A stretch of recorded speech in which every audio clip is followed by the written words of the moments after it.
I'll turn it over to Peter on what we're doing with the road course.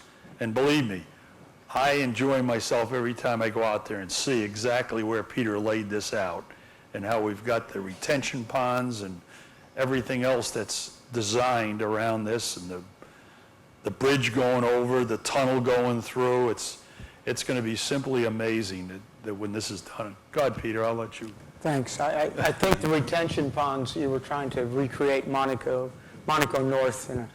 But unfortunately, we had an overview of the track up, but I guess the audio-visual part went away. The road course goes around, so the oval, all the courses that Glenn has just been describing are in the center of the property, including the macadam part and the synthetic dirt track and all the grandstands. And then on the perimeter of the property is the road course, which will be 2.2 miles. It's designed to be challenging, but it's designed so that any group can race on it. So we're planning for clubs like the SCCA, the Porsche Club that want to run races, can have race events, but also there's a big market for clubs like Porsche Club and BMW Club that want to do events, what they call track days, driver education days, and that's going to be a big part of our rental for that circuit. I've been in the business now since 1974. I guess that's 42 years. I've been racing all of that time. I'm still racing. I won 5 races last year. But my biggest part of what I do is driver coaching. I also have worked for the manufacturers. I worked for BMW Motorsports out of Munich on a global race series called Formula BMW. There was a European series, an Asian series, and the American series supported the Canadian Grand Prix, the U.S. Grand Prix, which was then at Indianapolis, and the Brazilian Grand Prix in Sao Paulo, Brazil. And a lot of those kids you will have heard of, people like Montoya that I coached. Actually, he was part of the Barber Dodge program that I worked on. Ryan Hunter-Ray, a kid named Rossi who just won the Indy 500. They were all about 15 years old. So I've been working in the industry at tracks doing lots of different programs, not just racing events, but driver education events, car manufacturer events. And the facility needs to be, the road course part needs to be able to accommodate the different needs of the different people that would come and rent the facility from us. The biggest thing with a road course is, and the old road courses have this. Watkins Glen has it. Road America, Elkhart Lake, Wisconsin has it. Some of the newer road courses that have been built don't have it. They don't really think of it in terms of racing. So to have a good racing circuit, you need to have straights that are long enough so that when a driver comes off a turn and they're gaining speed on a competitor, the straight is long enough for them to actually gain ground on the other driver, get alongside, at least in time for the next brake zone, to facilitate a pass. So some of the new courses, which were built really as club courses, Monticello, I like Monticello, but the problem with a track like that, for example, very difficult to race on, very difficult to pass on. Wasn't really set up to accommodate a pit area, to accommodate the teams, and that was fine. Their goal was just to have a club track, just to have for club members to come out and drive. But we really want our track to be a track that people can race on, and the clubs can come and run on and enjoy as well. So that's really where my area of expertise is on the road course. But I did grow up around racing. I was here. My father, as some of you know, founded Watkins Glen, or started the races here in 1948. He had a dream to go road racing. There wasn't any road racing in this country at that time, so he mapped out the original 6.6 mile road circuit at Watkins Glen, sold the idea to the local Chamber of Commerce, and the community got behind him, and then they built the permanent circuit. And his goal was to always have a Grand Prix, and they did. In 1961, the U.S. Grand Prix was held here at Watkins Glen, and very successful. So I grew up around that part of the sport as well. And that's really, the great thing about working with Glenn is he understands the sport from so many different aspects, but it's so important to know how to promote and organize events to make a track successful. So our goal is to make the road course a fun, safe, challenging track that people can race on and enjoy. But that's a little bit of oversight on the road course. And I'll let John talk more about some of the other aspects. Yep, I'm John Lehman. I'm the Vice President of Central New York Raceway Park. My background is mostly special events. I've been in the special event business my entire life.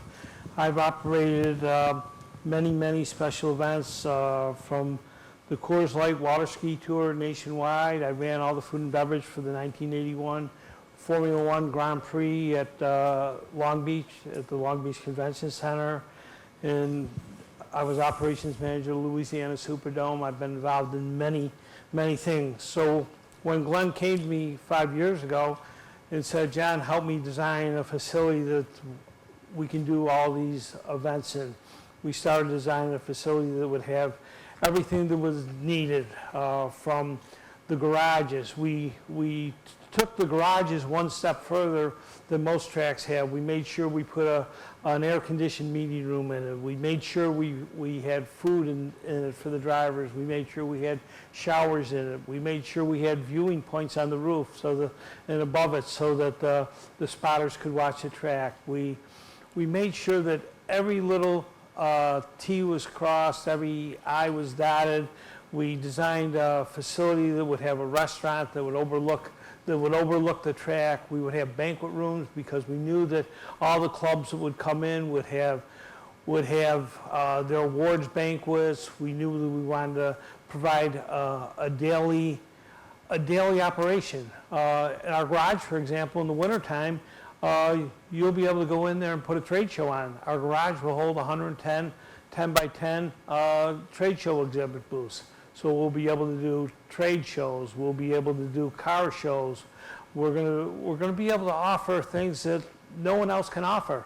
Watkins Glen, for example, is a wonderful track, but they don't have a restaurant. They don't have some of the things that we're going to have.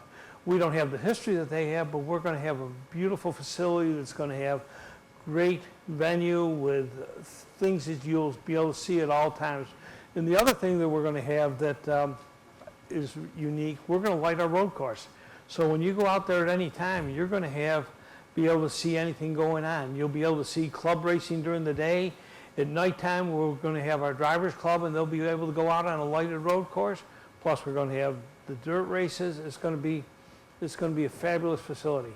I just wonder if you could tell us a little more about the layout of the road course. I mean, there's going to be a lot of elevation, and what's the basic feel? I mean, you mentioned Monaco a little bit, but can you elaborate a little bit more? Sure. It won't be at all like Monaco. I was being facetious. The only thing close to Monaco is we do have some lakes. There's a track in England. I lived and raced in Europe for 14 years. There's a track called Mallory Park, and it goes around a lake. So maybe closer to Mallory Park than Monaco. But the bottom part of the track, turn one, the front straight by the pits. You're coming down a hill off the final turn, so it's a downhill section, and then the actual braking zone will be on the level, and then up to turn 2 and 3, that's all pretty flat area. Then we're going to have a banked carousel that goes around one of these, retention ponds. I guess it's 3 of them. Yeah. There's 3 of them, but there'll be a giant carousel corner, similar if you've been to Road America. Or if you had ever been to Mallory Park in England, there's a big carousel there, a long turn. It'll be slightly banked, so it'll be like a NASCAR 2 or a NASCAR 4 kind of corner. About that long, quite a long corner. It will be slightly banked to accommodate higher speeds. You come out of that, there's a kink to the right down the back straight, and that's where the elevation. So the northern end of the property, which is up towards where the rest stop on Route 81 is. So up at that end, if you can, unfortunately we don't have we have a beautiful overview, but anyway. So up at that end, there's an uphill, very fast turn kind of similar to West Bend at Lime Rock Park, if you know that corner. But then it comes up to another area where we have quite a bit of elevation, and there's going to be a series of S's. They're not really like the S's at Watkins Glen. They're more similar to the S's at VIR, if you know Virginia International Raceway, which is actually an old circuit. It was built also in the 50s, like the road course here. The permanent road course here was, in the mid-50s, and that's VIR was built then, and then it went bankrupt, and it only got rebuilt as a club facility the last 15 years. But so there'll be a series of S-bends that will use the elevation up over the hill, and you begin the long downhill straight, really the longest straight on the track. So I wish I had the map to show you the picture, but that's pretty. But there will be elevation on the northern end of the track.